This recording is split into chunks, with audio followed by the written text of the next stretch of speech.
Welcome back to Gaikwad family YouTube channel. ಇವತ್ತು ನಾವು ಚಟ್ನಿ ಮಾಡೋಣ. ತೆಂಗಿನಕಾಯಿ ಇಲ್ವಾ ಮನೆಯಲ್ಲಿ, ಟೆನ್ಷನ್ನೇ ತಗೋಬಿಡಿ, ನಾನು ಇದೀನಲ್ಲ, ಬನ್ನಿ ನಿಮಗೆ ಚಟ್ನಿ ಮಾಡೋದನ್ನು ತೋರಿಸ್ಕೊಡ್ತೀನಿ. ಚಟ್ನಿಗೆ ಬೇಕಾಗಿರೋಂಥ ಇಂಗ್ರೀಡಿಯೆಂಟ್ಸ್ ಏನೇನಂತಂದರೆ, ಒಂದು 2 ಮೀಡಿಯಮ್ ಸೈಜ್ ಈರುಳ್ಳಿನ ಈ ಥರ ಕಟ್ ಮಾಡಿ ಇಟ್ಕೊಳ್ಳಿ, ಪೀಸ್ ಮಾಡಿ. ಒಂದು ಪೀಸಲ್ಲಿ 2 ಆದರೆ ಸಾಕು. ಆಮೇಲೆ ಸ್ವಲ್ಪ ಶೇಂಗಾ ಬೀಜ, ಸ್ವಲ್ಪ ಕಡಲೆಬೇಳೆ, ಸ್ವಲ್ಪ ಕರಿಬೇವು, ಆಮೇಲೆ ನಿಮಗೆ ಖಾರಕ್ಕೆ ತಕ್ಕಂಗೆ ಒಂದು 7ರಿಂದ 8 ಮೆಣಸಿನ್ಕಾಯಿ, ಒಂದು 3 ಚಿಕ್ಕ ಟೊಮೊಟೊನ ಪೀಸ್ ಮಾಡಿ ಇಟ್ಕೊಂಡಿದ್ದೀನಿ. ಸೊ ಇವಾಗ ಶೇಂಗಾ ಬೀಜ ಮತ್ತು ಕಡಲೆಬೇಳೆನ ಎರಡೂ ಮಿಕ್ಸ್ ಮಾಡಿ ಫ್ರೈ ಮಾಡ್ಕೊಂಬಿಡೋಣ. ಸೊ ಒಲೆ ಮೇಲೆ ಒಂದು ಬಾಣಲಿ ಇಟ್ಟಿದ್ದೀನಿ. ಸ್ವಲ್ಪ ಎಣ್ಣೆ ಹಾಕ್ಕೊಳ್ಳೋಣ, ಆಯಿಲ್. ಬಾಣಲಿ ಬಿಸಿ ಆದಮೇಲೆ ಒಂದು 2 ಟೇಬಲ್ ಸ್ಪೂನ್ ಎಣ್ಣೆ ಆದರೆ ಸಾಕು. ಸೊ ಎಣ್ಣೆ ಬಿಸಿಯಾಗಿದೆ ಇಲ್ವಾ ಅಂತ ನೋಡೋಣ. ಓಕೆ, ಎಣ್ಣೆ ಬಿಸಿಯಾಗಿದೆ. ಇವಾಗ ಇದಕ್ಕೆ ಮೊದಲು ಶೇಂಗಾ ಬೀಜ ಹಾಕ್ಕೊಳ್ಳೋಣ. ಶೇಂಗಾ ಬೀಜ ಯಾಕೆ ಹಾಕ್ಕೋಬೇಕು ಅಂತಂದರೆ, ಕಡಲೆಬೇಳೆ ಇರುತ್ತಲ್ವ, ಅದು ಸ್ವಲ್ಪ ಬೇಗ ಫ್ರೈ ಆಗಿಬಿಡುತ್ತೆ. ಸೊ ಒಂದು ನಿಮಿಷ ಫಸ್ಟ್ ಇದನ್ನೇ ಶೇಂಗಾ ಬೀಜನೇ ಹಾಕ್ಕೊಂಡು ಫ್ರೈ ಮಾಡ್ಕೊಂಡ್ಬಿಡ್ಬೇಕು. ಇಲ್ಲಾಂದರೆ ಅದು ಬೇಗ ಫ್ರೈ ಆಗಿಬಿಡುತ್ತೆ, ಕಪ್ಪಾಗ್ಬಿಡುತ್ತೆ ಅದು. ಆಮೇಲೆ ಸ್ವಲ್ಪ ಕಡಲೆಬೇಳೆ ಹಾಕ್ಕೊಂಡು ಫ್ರೈ ಮಾಡ್ಕೊಳ್ಳೋಣ.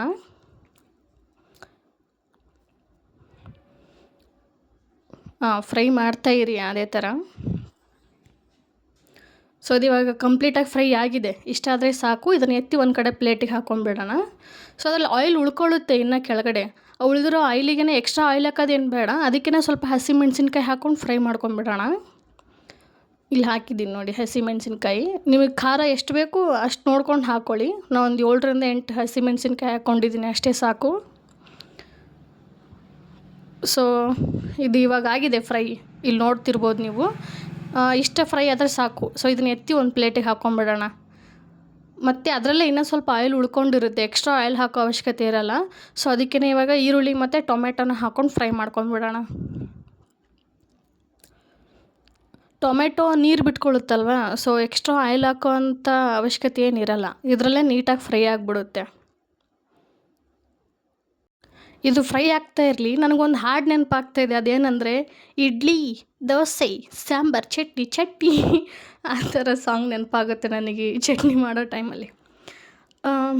ಓಕೆ, ಇದು ಫ್ರೈ ಆಗಿದೆ ನೋಡಿ. ಇಷ್ಟು ಫ್ರೈ ಆದರೆ ಸಾಕು. ಚೆನ್ನಾಗಾಗಿದೆ ಫ್ರೈ ಇದು. ಸೊ ಇದನ್ನ ಎತ್ತಿ ಒಂದು ಪ್ಲೇಟಿಗೆ ಹಾಕ್ಕೊಂಬಿಡೋಣ ಇವಾಗ. ಇಷ್ಟು ಸಾಕು ಫ್ರೈ ಆಗಿದ್ದು ನೋಡಿ. ಈ ಪ್ಲೇಟಿಗೆ ಹಾಕ್ಕೊಂಡಿದ್ದೀನಿ ಎಲ್ಲ ಫ್ರೈ ಆಗಿರೋದು. ಇದನ್ನು ತಣ್ಣಗಾಗಕ್ಕೆ ಬಿಡಬೇಕು. ಬಿಸಿ ಇದೆ ಅಲ್ವ ಇವಾಗ. ತಣ್ಣಗಾದ್ಮೇಲೆ ಒಂದು ಮಿಕ್ಸಿ ಜಾರಿಗೆ ಹಾಕ್ಕೊಂಡು ಸ್ವಲ್ಪ ಉಪ್ಪು ಮತ್ತು ಸ್ವಲ್ಪ ಕರಿಬೇವನ್ನ ಹಾಕ್ಕೊಂಡು ನೀಟಾಗಿ ರುಬ್ಕೊಂಡು ಬರಬೇಕು. ಫೈನಾಗಿ ತರಿಯಾಗಿ ಮಾಡಬೇಡಿ, ಚೆನ್ನಾಗಿರಲ್ಲ. ಇದನ್ನು ನೀಟಾಗಿ ರುಬ್ಕೊಂಡು ಬಂದಿದ್ದೀನಿ ನೋಡಿ. ಇವಾಗ ಎಷ್ಟು ನೀಟಾಗಿ ಕಾಣಿಸ್ತಾ ಐತೆ.